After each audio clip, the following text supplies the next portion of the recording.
தமிழ்நாட்டில் இயல்பை விட 2 டிகிரி முதல் 3 டிகிரி செல்சியஸ் வரை வெப்பம் பதிவாக வாய்ப்புள்ளதாக சென்னை வானிலை ஆய்வு மையம் எச்சரிக்கை விடுத்துள்ளது. தமிழகம், புதுச்சேரி மற்றும் காரைக்கால் பகுதிகளில் இன்று முதல் வரும் 5ஆம் தேதி வரை அதிகபட்ச வெப்பநிலை ஒரு சில இடங்களில் 2 முதல் 3 டிகிரி செல்சியஸ் இயல்பை விட அதிகமாக இருக்கக்கூடும் என எச்சரிக்கை விடுக்கப்பட்டுள்ளது. அதிக வெப்பநிலையும் அதிக ஈரப்பதமும் இருக்கும் நிலையில் கடலோர தமிழகத்தில் ஓரிரு இடங்களிலும் புதுச்சேரி மற்றும் காரைக்கால் பகுதிகளிலும் அசௌகரியம் ஏற்படலாம் எனவும் தெரிவிக்கப்பட்டுள்ளது. இதேபோல் நீலகிரி, கோவை, திருப்பூர், தேனி, திண்டுக்கல், ஈரோடு, சேலம், நாமக்கல் ஆகிய 8 மாவட்டங்களில் இன்று கனமழைக்கு வாய்ப்புள்ளதாகவும் வானிலை ஆய்வு மையம் தெரிவித்துள்ளது. நாளை நீலகிரி, கோவை, திருப்பூர், தேனி, திண்டுக்கல் ஆகிய 5 மாவட்டங்களிலும் 4ஆம் தேதி நீலகிரி, கோவை, ஈரோடு, சேலம், நாமக்கல், திருச்சி ஆகிய 6 மாவட்டங்களிலும் கனமழை பெய்யக்கூடும் என அறிவிக்கப்பட்டுள்ளது.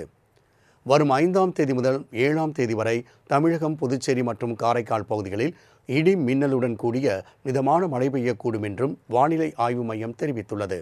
இதேபோல் வரும் 5ஆம் தேதி வரை வடக்கு ஆந்திர கடலோர பகுதிகள் மற்றும் அதனை ஒட்டிய மத்திய மேற்கு வங்கக்கடல் பகுதிகளில் சூறாவளி காற்று மணிக்கு 65 கிலோமீட்டர் வேகத்தில் வீசக்கூடும் எனவும் மீனவர்கள் இந்த நாள்களில் கடலுக்கு செல்ல வேண்டாம் என்றும் வானிலை ஆய்வு மையம் எச்சரிக்கை விடுத்துள்ளது. தமிழ்நாட்டில் இயல்பை விட 2 டிகிரி முதல் 3 டிகிரி செல்சியஸ் வரை வெப்பம் பதிவாக வாய்ப்புள்ளதாக சென்னை வானிலை ஆய்வு மையம் எச்சரிக்கை விடுத்துள்ளது. தமிழகம், புதுச்சேரி மற்றும் காரைக்கால் பகுதிகளில் இன்று முதல் வரும் 5ஆம் தேதி வரை அதிகபட்ச வெப்பநிலை ஒரு சில இடங்களில் 2 முதல் 3 டிகிரி செல்சியஸ் இயல்பை விட அதிகமாக இருக்கக்கூடும் என எச்சரிக்கை விடுக்கப்பட்டுள்ளது. அதிக வெப்பநிலையும் அதிக ஈரப்பதமும் இருக்கும் நிலையில் கடலோர தமிழகத்தில் ஓரிரு இடங்களிலும் புதுச்சேரி மற்றும் காரைக்கால் பகுதிகளிலும் அசௌகரியம் ஏற்படலாம் எனவும் தெரிவிக்கப்பட்டுள்ளது. இதேபோல் நீலகிரி, கோவை, திருப்பூர், தேனி, திண்டுக்கல், ஈரோடு, சேலம், நாமக்கல் ஆகிய 8 மாவட்டங்களில் இன்று கனமழைக்கு வாய்ப்புள்ளதாகவும் வானிலை ஆய்வு மையம் தெரிவித்துள்ளது.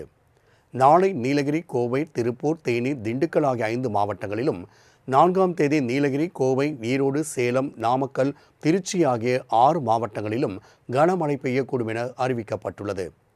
வரும் 5ஆம் தேதி முதல் 7ஆம் தேதி வரை தமிழகம், புதுச்சேரி மற்றும் காரைக்கால் பகுதிகளில் இடி மின்னலுடன் கூடிய மிதமான மழை பெய்யக்கூடும் என்றும் வானிலை ஆய்வு மையம் தெரிவித்துள்ளது. இதேபோல் வரும் 5ஆம் தேதி வரை வடக்கு ஆந்திர கடலோர பகுதிகள் மற்றும் அதனை ஒட்டிய மத்திய மேற்கு வங்கக்கடல் பகுதிகளில் சூறாவளி காற்று மணிக்கு 65 கிலோமீட்டர் வேகத்தில் வீசக்கூடும் எனவும் மீனவர்கள் இந்த நாள்களில் கடலுக்கு செல்ல வேண்டாம் என்றும் வானிலை ஆய்வு மையம் எச்சரிக்கை விடுத்துள்ளது.